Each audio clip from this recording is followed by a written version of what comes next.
7번째 만난 수출의 날 기념식입니다. 이 자리에 나온 박정희 대통령은 현재 추세를 보아 올해 수출 목표 10억 달러 돌파는 무난할 것이라고 전망하면서 그런 시절도 있었습니다. 물건 하나 만들려면 사람 손이 구석구석 닿아야 했고 일할 사람도 넘쳐났습니다. 저희가 만드는 이 실 한 올에 정성을 들여서요. 좋은 제품을 만들어가지고 시장 경쟁에서 이기고 또 수출 증대에 힘을 쓰는 산업 여건이 되겠고요. 이제는 상황이 많이 달라졌습니다. 공장에도 농촌에도 일할 사람 찾기가 하늘의 별 따기입니다. 사람의 자리는 로봇들이 채우고 있습니다. 작업자는 가상 공간에서 업무를 내리고 로봇은 실제 생산 라인에서 부품이나 차체를 이동시키는 거죠. 앞으로 우리는 점점 더 로봇을 사용할 수밖에 없는 상황에 처해져 있어요. 왜냐하면 생산 가능성 인구가 이제 급격하게 떨어질 것으로 예상되고 있습니다. 이건 정해진 미래입니다. 그렇다면 우리는 이 로봇을 어떻게 맞이해야 되는가?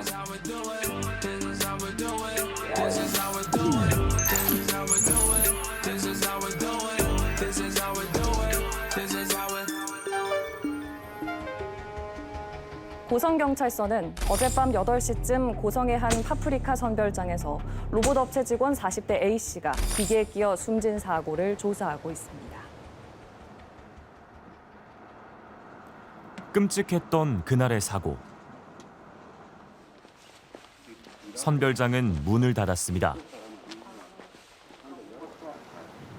1년 중 가장 바쁜 파프리카 수확철인데 작업도 중단됐습니다.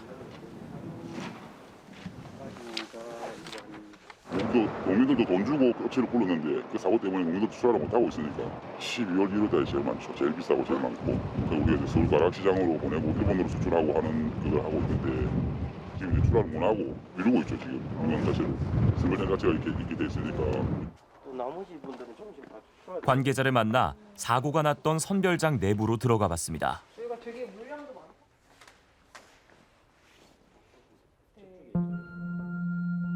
선별장 한가운데 가동을 멈춘 로봇 2대가 보입니다.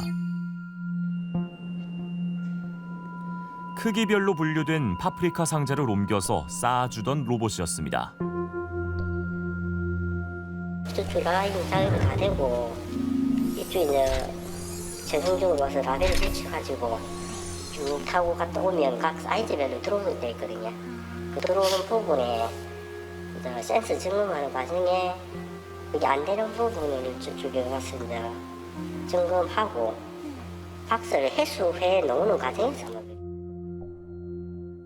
그때 갔을 때는 의식 호흡이 이미 없으셨고, 예. 그래서 저희가 그 구조 장비 중에 유압 정제기라고, 요 종량물 작업 장비인데 요거를 이용해가지고 농산물 선별 기계의 그 끝부분, 그러니까 요 박스를 이렇게 양쪽으로 잡는 부분이라 해야 되나? 그 부분을 제가 그 장비로 이렇게 탈락을 시켜가지고. 바코드가 있는 상자를 들고 로봇의 작업 반경 안으로 들어갔다가 집게에 눌린 것으로 보입니다.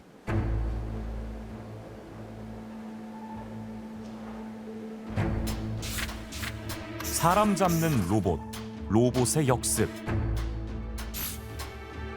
국내 언론은 물론 해외 언론까지 이 사건을 대대적으로 보도했습니다. 고령화의 인구 감소로 일손이 부족해지자 농민들이 돈을 모아 도입한 로봇이었습니다.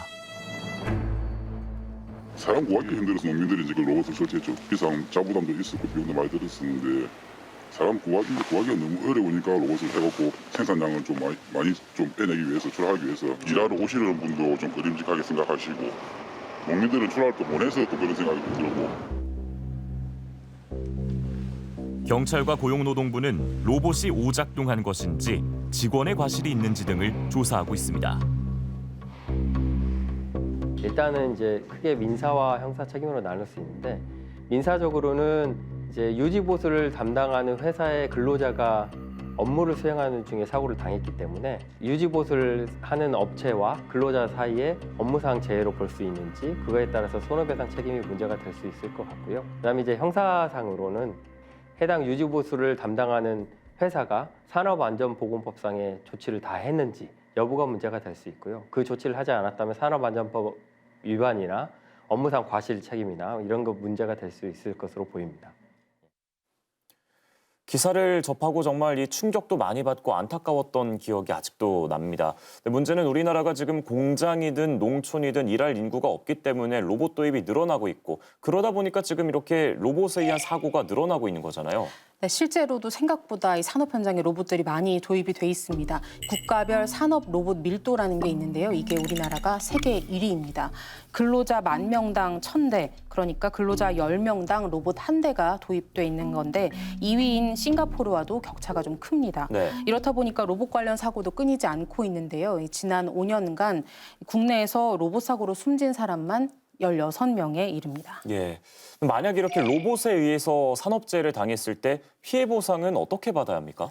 네, 보통의 산업재해와 마찬가지로 이 피해자 평균 임금의 60~70%를 보상을 받을 수 있습니다. 하지만 이 나머지 손해에 대해서는 이 로봇 제조사나 관리 책임자 등을 상대로 손해배상을 청구해야 합니다. 예, 무엇보다도 사고가 나지 않도록 사전에 예방하는 게 가장 중요할 것 같습니다. 근데 한편으로 이 기업의 입장에서 보면 우리나라가 저출산 고령화를 겪고 있으니까 일할 사람이 없고 그러다 보니까 이 제조업의 비중이 안 그래도 높은 우리나라에서는 기업들이 로봇 도입을 고려할 수밖에 없을 것 같아요. 네, 특히 좀 반복적이고 체력 소비가 심한 업종, 예를 들어서 물류업계 같은 경우에는 로봇 도입을 좀 빠르게 늘리고 있는 상황인데요. 어디까지 도입됐는지 저희가 현장 다녀왔습니다.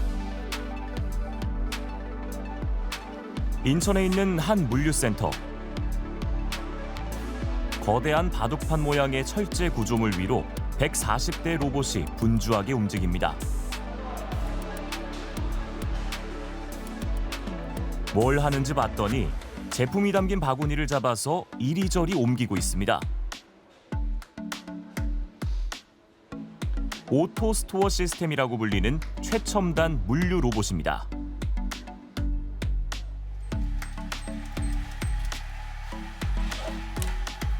인공지능으로 주문량 데이터를 분석한 뒤 인기 많은 상품은 위층, 잘 안 팔리는 상품은 아래층으로 알아서 분류해 넣습니다. 지금 왔다 갔다 하면서 물건을 옮기고 있는 게 자, 오늘 나가야 되는 물건들을 앞쪽으로 전진 배치를 해놓고 위쪽으로 상단 배치를 해놓고 그런 빈 바구니들을 계속 찾는 작업들도 합니다. 주문이 들어오면 16개 층으로 쌓인 바구니 속 8만 가지의 상품을 척척 골라냅니다. 사람은 거의 가장 마지막 단계에 투입됩니다.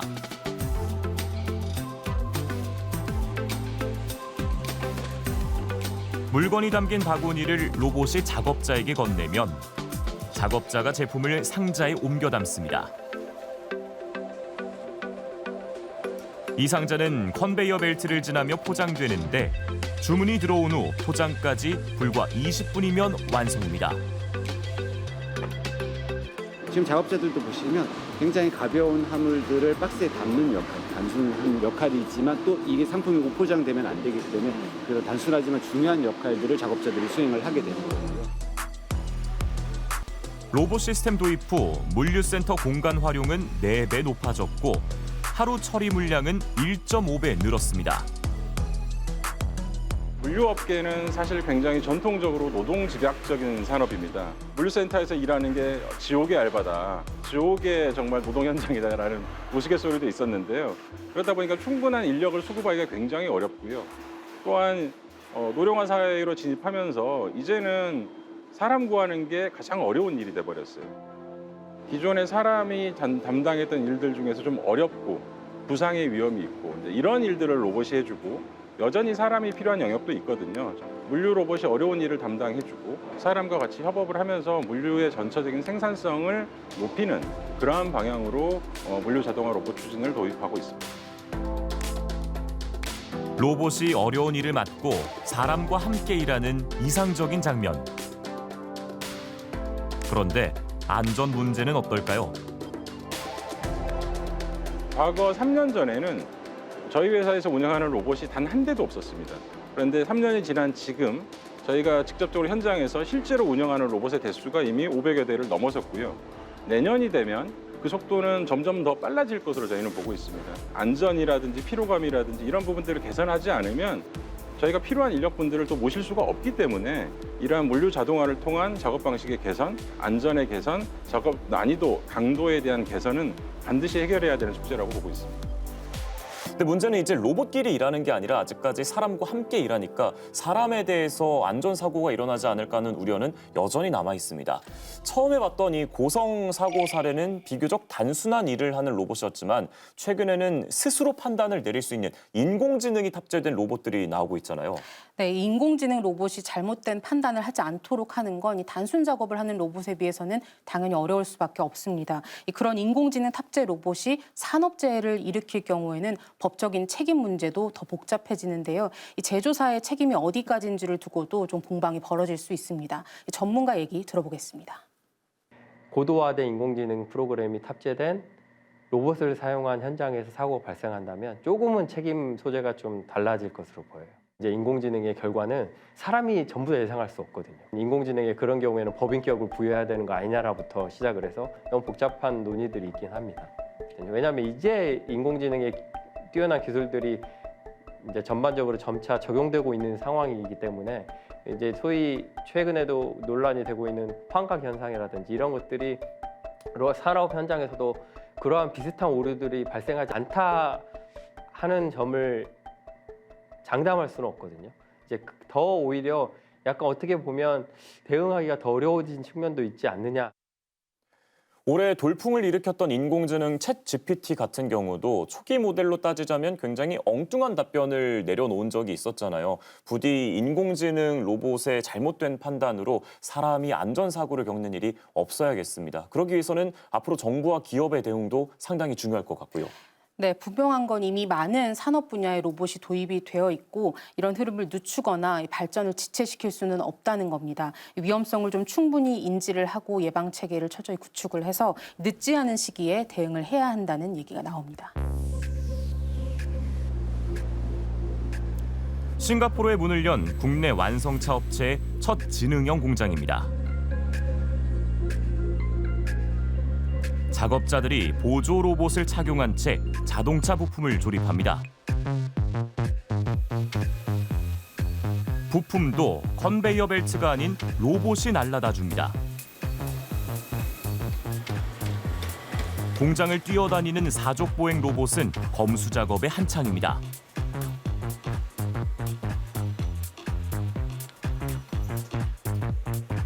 카메라가 달린 머리 부분을 이리저리 들이밉니다.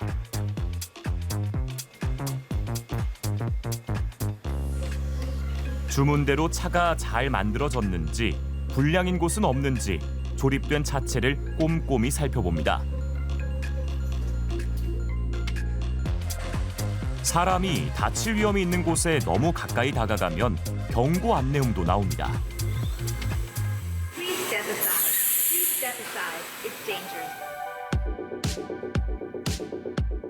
디지털 공간에는 실제 공장과 똑같은 이른바 쌍둥이 공장이 구축돼 한국에서 싱가포르 공장의 설비를 제어할 수도 있습니다.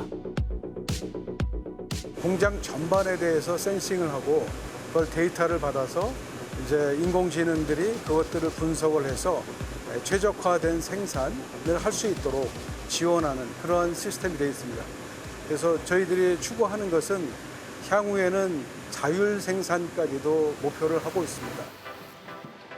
어떤 물건을 지금 쥐고 계시던 그 물건은 로봇 손을 거쳐서 만들어졌다라고 봐도 과언이 아닙니다. 앞으로 우리는 점점 더 로봇을 사용할 수밖에 없는 상황에 처해져 있어요. 왜냐하면 생산 가능성 인구가 이제 급격하게 떨어질 것으로 예상되고 있습니다. 심지어 지금 신생아 태어난 숫자를 보면은 와, 우리 대한민국 큰일 났다라는 생각이 들어요.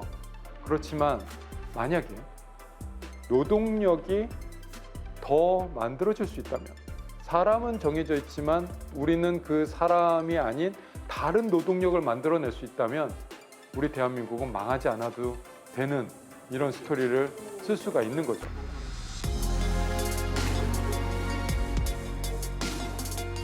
피할 수 없는 로봇과의 공존 사회. 우리는 충분히 대비하고 있을까요?